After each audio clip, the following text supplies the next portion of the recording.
कितने छांगुर होंगे इस देश में, अब तो इसकी चिंता हो रही है। बताइए, अंगूठा टेक, पीतल की अंगूठी घूम घूम के बेचता आदमी, उसके खाते में 100 करोड़ से ज्यादा माल आ गया,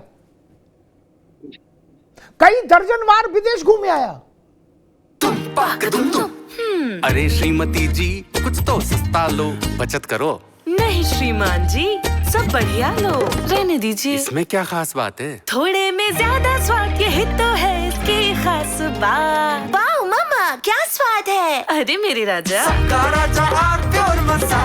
ये है सीक्रेट रेसिपी MDH का जीरा सिप जल जीरा मसाला। सिप सिप जीरा सिप, जीरा सिप MDH का जल जीरा सिप, जीरा सिप MDH का जल जीरा सिप। ये क्या हो रहा है अरविंद जी? देखिए अमिताभ जी, पहले मैं ये धर्मांतरण या मतांतरण जो है इसका मैं वैचारिक पक्ष रखूंगा, फिर व्यवहारिक जो घटना घटित हुई है उस पर कमेंट करूंगा। देखिए, हमारे देश में प्राचीन काल से कभी भी मजहब या धर्म के परिवर्तन की या बदले जाने की या मतांतरण की कोई व्यवस्था नहीं रही है। हमारे यहाँ शास्त्रार्थ की व्यवस्था रही है। भारतवर्ष में माना जाता था कि जैसे सभी नदियां विभिन्न मार्गों से होते हुए समुद्र में मिलती हैं, वैसे ही अनेक मत पंथ का पालन करते हुए व्यक्ति उसी सनातन सत्य को उपलब्ध होता है। हमारे ऋषि मुनियों ने कहा था कि एकम सत विप्रा बहुधा बदंती, इसलिए किसी का मजहब परिवर्तन कराने की कोई जरूरत नहीं होती थी। हर व्यक्ति को उसके नेचर के हिसाब मजहब चुनने की स्वतंत्रता थी। लेकिन भारत में यह व्यवस्था तब भंग हुई जब इस देश पर इस्लामिक आक्रमण हुआ और भारत को एक ऐसे विचार से इंट्रोड्यूस कराया गया, कुरान में कही हुई बात को एकात्मता के संदर्भ में जो बात कही गई है, ला इलाहा इल्लल्लाह, उसको इस तरह से थोपा गया कि दुनिया में एक ही मजहब है, एक ही धर्म सत्य है, एक ही पैगंबर है, और जो नहीं मानते हैं वो काफिर है। और फिर भारत में गजवाए हिंद का खेल शुरू हुआ और मोहम्मद बिन कासिम से लेकर औरंगजेब को होते हुए और ये जो नए आपके पकड़े गए जलालुद्दीन, उन तक जारी है।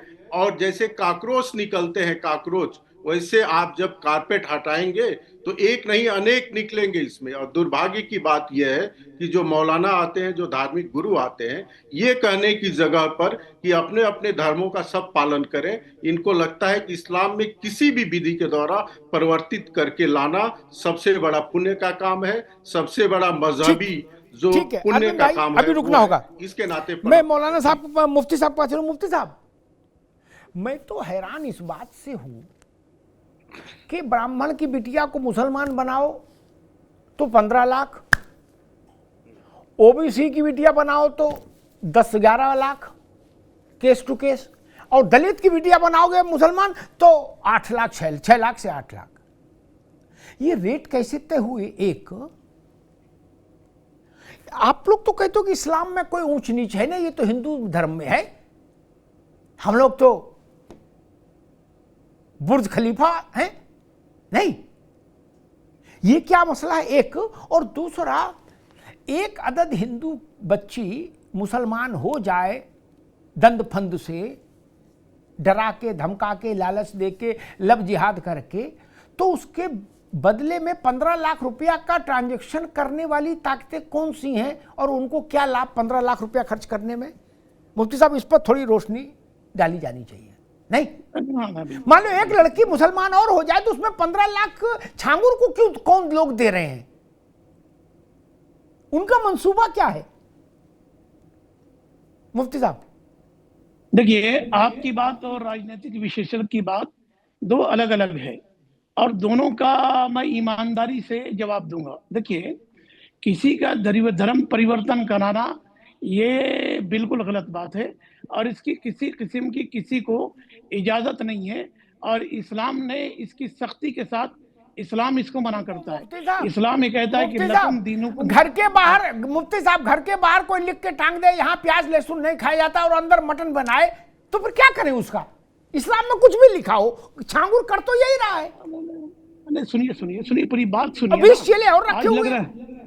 नहीं, आज ज्यादा आप उतावले हो गए, लग रहा है कि हमारी बात सुनने के मूड में नहीं है, जबकि आपने रूप इस तरह का नहीं है और एंकरों का रूप तो अलग है। आप कम से कम आपकी इसलिए तारीफ की जानी चाहिए कि आप पक्ष विपक्ष दोनों की ईमानदारी से सुनते हैं। मैं कहता हूँ शंखानंद बरेली का था जिसने खुद दावा किया कि 78 से 80 मुस्लिम महिलाओं का धर्म परिवर्तन करके हमने शादी कर दिया। बजरंग दल विश्व हिंदू परिषद का नारा था कि 5 लाख 10 लाख देंगे अगर तुम घर वापसी करोगे। एक और लफंगा है जिसके चैनल का मालिक के नाम नहीं लेता, उसने कहा कि 20 से 30 लाख मुस्लिम महिलाओं की हमने शादी करा। उसने रेट तय किया कि तुमको अगर मुसलमान हिंदुओं से शादी करेंगे तो तय करेंगे। अब राजनीतिक विश्लेषक एक बात मैं कहना चाह रहा हूं कि ये कह रहे हैं कि इसके पास इतना पैसा क्या, अरे जो पर्ची निकालना है उनका भी बैंक बैलेंस चेक करो। ये साधु, ये संत, सो कॉल्ड मुसलमान के धर्म गुरु, ये सब मेरी नजर में लफंगे हैं जो देश को बर्बाद करके ये कर रहे हैं। अब रहा सवाल धर्म परिवर्तन का, धर्म परिवर्तन हो रहा और पैसा आ रहा है। धर्म परिवर्तन, हिंदू हृदय सम्राट की सरकार चल रही यूपी में, और अगर फंडिंग हो रही है तो हमारी इंटेलिजेंस क्या कर रही है, हवाले के जरिए आ रहा या बैंक के जरिए आ रहा, इस पर भी कार्रवाई करने की जरूरत है। और नॉर्थ ईस्ट का डेमोग्राफ चेंज हो गया, हमने इस पर क्या कार्रवाई की। मैं कहता हूं कि ये देश विशाल है और इस देश को सबसे अपनी अपनी बात कहने के, अपने धर्म पर चलने की आजादी है। कोई कौन धर्म परिवर्तन करे। और राजनीतिक विशेषज्ञ का झूठ का मैं पर्दाफाश करूंगा और इनको मैं जाहिल करार दूंगा जो गज़वे हिंद की बात करते हैं। इस्लाम में गज़वे हिंद है ही नहीं। गज़वा उसको कहते हैं जिसके अंदर नबी शामिल हो, और जब प्रॉफिट ही शामिल नहीं है, अब है नहीं वो दुनिया में, तो कैसे गज़वा होगा। तो ऐसे झूठों को जो मुसलमानों को बदनाम करने के लिए सो कॉल्ड राजनीतिक विशेषज्ञ बन के आते हैं, मैं कड़ी निंदा करता हूँ। गज़वे हिंद है ही नहीं है, नहीं है। गज़वा उसको कहते हैं जिसमें रसूल शामिल हो, प्रॉफिट शामिल हो। गज़वे हिंद के मामले में ये सिर्फ पाकिस्तान का प्रोपेगेंडा है। पाकिस्तान जैसे आतंकवादी देश, लफंगा देश में ठीक है। अभी रुकना होगा मुफ्ती साहब, आप रुकना होगा। मैं आशीष भाई के पास चलूंगा, फिर आप देशी के पास। भाई मैं तो इतना जानता नहीं क्या गजबे का लफड़ा है, लेकिन पीएफआई के दफ्तरों पर जब छापे मारे थे एनआईए ने, तो उनके यहाँ इसका पूरा लिटरेचर मिला था कि भारत में गजबाए हिंद कैसे आएगा, फिर उसमें सीमेंट कैसे लगेगा, तराई कैसे होगी और मजबूत गजबाए हिंद कब तक हो जाएगा। उसमें पूरा क्रोनोलॉजी छपी थी। जो पकड़े गए थे फिर उनका सम्मान हुआ, खैर जो पकड़े गए उनका खातिर हुई, लेकिन पूरा लिखत पढ़त में था। अब वो इस्लाम से आया होगा और कहाँ से लाए होंगे? वो काशी के विद्युत परिषद से तो पूछ के लाए नहीं, बनाए नहीं होंगे लिटरेचर। वो बनाए तो उसे एक अभी मुफ्ती साहब दोबारा आएंगे। और दूसरी बात, मुफ्ती साहब ने कहा कि फलाने का भी अकाउंट चेक करो, सबका अकाउंट चेक करें, लेकिन मैदान तो एक रखो। ये जो छांगुर है इसको इसलिए विशेष तौर पर इंट्रोगेट करना चाहिए क्योंकि इसको पैसा जनता नहीं दे रही कि कोई पब्लिक में डेमो कर रहा है और उसमें करोड़ों रुपया लोग लुटा रहे हैं। बोले छांगुर मेरी जान ले जाओ ना, कुछ नहीं। इसका तो मिडिल ईस्ट से आ रहा है। इसीलिए मैंने प्रश्न पूछा, मिडिल ईस्ट में वो लोग कौन है जो एक ब्राह्मण बच्ची को मुसलमान बनाने के 15 लाख खर्च कर रहे हैं? वो कौन लोग हैं और क्यों खर्च कर रहे हैं? मुझे इसकी तुलना किसी दूसरे कथावाचक से कैसे कर देंगे? हम तो कह रहे कथावाचक को कोई एक एक कथा में 10-10 करोड़ रुपया आए, उसमें क्या कोई रोक लगा देगा कानून किसी को पैसा चढ़ाने पर? लेकिन ये जो छांगुड़ है ये तो कोई सा धंधा करता नहीं। 40 बार विदेश हो आया, ये राजदूत लगा है, ये राजदूत है, ये अलीगढ़ मुस्लिम यूनिवर्सिटी का वाइस चांसलर है कि सेमिनार में जा रहा, ये तो अनपढ़ है। इसका विदेश में कारोबार है नहीं, पढ़ा लिखा है नहीं, अनपढ़ है, अंगूठी बेचता था। ये विदेश में क्या करने जा रहा? भारत और मिडिल ईस्ट के रिश्तों पे बात करने जा रहा है क्या? मुफ्ती साहब मामला गड़बड़ है, मामला गड़बड़ है। मसला ये, इसलिए मैंने ये विषय लाया, अन्यथा थोड़ी ना लाता। इसलिए इसका जनरलाइजेशन ठीक नहीं कि सब करते नहीं, ऐसा नहीं। कभी किसी ने रोका ही नहीं। किसी ने कहा सवाल उठाया कि जामा मस्जिद, दिल्ली की जामा मस्जिद के इमाम के पास क्या कितनी संपत्ति? किसी ने सवाल नहीं उठाया। लेकिन छांगुर पर तो उठेगा ना। इसमें छप गिर रहा रुपया मिडिल ईस्ट से, छप पेट्रो डॉलर जिसको बोलते हैं। जब मैं अवधेश पांडे के पास जाऊंगा तो सवाल उठाऊंगा कि पेट्रो डॉलर की फंडिंग बंद क्यों नहीं हुई? लेकिन आशीष चतुर्वेदी जी, अखिलेश जी के सामने जब ये प्रश्न आया तो उन्होंने कहा एक और बाबा को गिरफ्तार कर लिया। क्या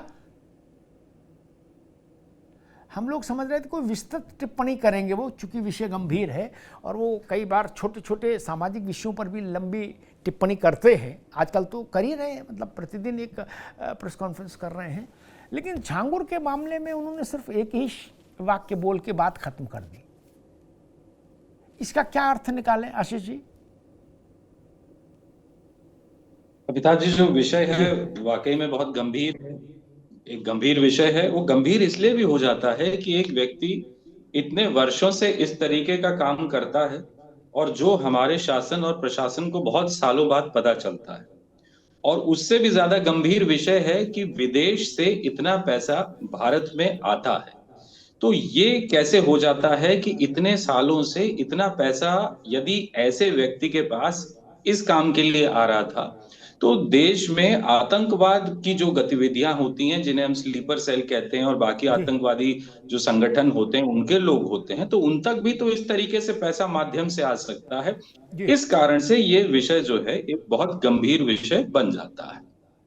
जहां तक रहा सवाल अखिलेश जी का, उसका नहीं, मैं समझता हूँ हाँ, अगर थोड़ा और कुछ बोलते तो जरा बेहतर रहता, लेकिन मुझे लगता है कि अब उन्होंने क्यों ऐसा बोला ये तो वही बेहतर बता पाएंगे। लेकिन फिर भी उन्होंने कहा कि ऐसे बहुत से बाबा हैं, बहुत से, अभी जो बातें कही जा रही हैं कि उन्होंने तो सिर्फ एक कहा कि और किसी बाबा को भी गिरफ्तार कर लो, लेकिन ऐसे बहुत से लोग हैं जो आज धर्म की आड़ में अपना व्यवसाय जो है आगे बढ़ाते हैं, या अपनी इस तरीके की गतिविधियां या अन्य गतिविधियां धर्म के नाम पे आगे बढ़ाते हैं। अभी जब जांच होगी तो बहुत से लोग ऐसे और बहुत निकलेंगे, और बहुत से बाबा ऐसे आए दिन पकड़े भी जाते हैं कहीं ना कहीं। मुझे लगता है इस चीज पे एक ज्यादा कारगर रूप से कार्रवाई करने की आवश्यकता निश्चित है।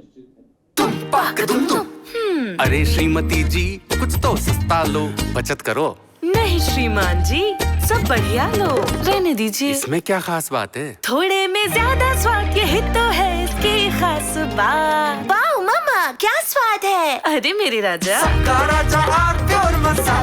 ये है सीक्रेट रेसिपी MDH का जीरा सिप जलजीरा मसाला। सिप सिप जीरा सिप, MDH का जलजीरा जीरा सिप, MDH का जलजीरा जीरा सिप।